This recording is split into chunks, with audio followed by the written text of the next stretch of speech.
gələn ildən dövlət büdcəsində ayrılmaların azalması fonunda icbari tibbi sığorta sistemi üzrə yeni maliyyələşmə mexanizmi tətbiq ediləcək. İndiyə qədər işsiz şəxslər üçün ödənişləri dövlət qarşılayırdısa, 2026-cı ildən bəzi kateqoriyalar sığorta haqlarını özləri ödəməli olacaqlar. Qanuna təklif edilən dəyişikliklərə əsasən, əmək qabiliyyəti olduğu halda rəsmi gəlir göstərməyən şəxslər hər ay minimum əmək haqqının 4% həcmində, yəni hazırki hesablamaya görə 16 manat icbari tibbi sığorta haqqı ödəyəcəklər. Bu, gəlirini qeyri-rəsmi əldə edən, lakin əmək münasibətlərində iştirak etməyən bütün vətəndaşlara şamil olunacaq. Dəyişikliklər sosial həssas qrupları əhatə etmir. Əsasən əlilliyi olan şəxslər, pensiyaçılar və uşaqlar ödənişdən azad olunacaqlar. Bundan başqa, evdar və şəxsi gəliri olmayan qadınların sığortası yenə də dövlət vəsait hesabına həyata keçiriləcək. Bu kateqoriyaya aid şəxslərin sığorta məbləğini müvafiq icra hakimiyyəti orqanı müəyyənləşdirəcək. İcbari tibbi sığorta ilə bağlı yeni mexanizm və ödəniləcək məbləğ isə qarşıdakı günlərdə məlum olacaq. Maraqlıdır, evdar qadın statusunu müvafiq qurum necə müəyyən edir və yaxud vətəndaşın şəxsi gəliri olmadığı necə bilinəcək?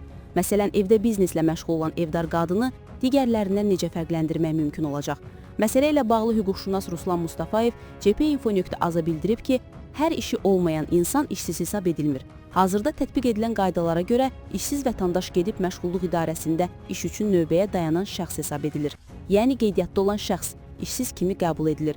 İşi olmayan digər şəxslərin hamısı işsiz hesab edilmir. Evdar qadınlara hansı formada icbari sığorta tətbiq olunacağı müəyyən qədər müəmmalıdır. Ancaq böyük ehtimal ki, himayəsində az yaşlı uşaq olan və həmin uşağın qayğısına qalan qadınlar evdar qadınlar hesab olunacaqlar. Yəqin ki, onlardan işi olmaması ilə bağlı müəyyən sənəd tələb olunacaq. Bu o deməkdir ki, heç bir vergi orqanında qeydiyyatda olmamalıdırlar. Adları heç bir firmada, şirkətdə işçi kimi keçməməlidir.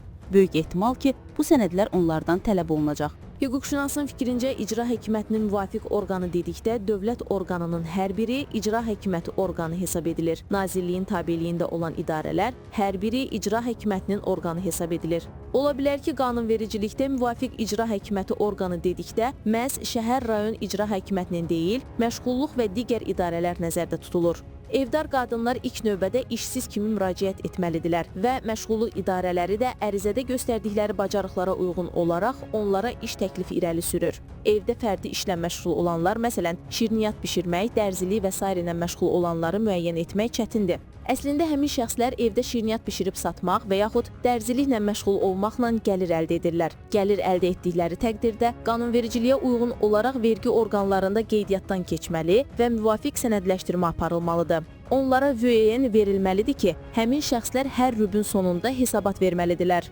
Öz gəlirlərindən müəyyən qədər vergilər və digər tutulmalar ödəməlidirlər. Hazırda vergidən yayınan şəxslərin müəyyən edilməsi ilə bağlı vergi orqanları ətraflı araşdırmalar aparırlar. Məsələn, şəxsin adına kart var və bizdə daha çox kartdan karta ödəniş gündəmdədir. Şəxsin kartına hər ay kifayət qədər yüksək məbləğlərdə və yaxud müəyyən məbləğlərdə pul gəlirsə, vergi orqanının ixtiyarı var ki, həmin gəlirlərin mənbəyini müəyyən etsin. Həmin şəxsi şirniyyat satmaq müqabilində ödəniş həyata keçirildiyi müəyyən olunduğu təqdirdə, vergi orqanının bu şəxsin müraciəti olmadığı halda onu vergi ödəyicisi kimi qeydiyyata almaq ixtiyarı var.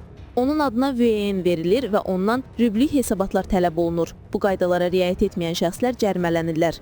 Əslində bu şəxslər gəlir əldə etdikdə və bu məlumatları vermədikdə qanunvericiliyi pozmuş olurlar. Fikrimcə, vergi orqanlarından apardığı ətraflı araşdırmalar da gələcəkdə bu kimi halların qarşısına almaq məqsədi daşıyır.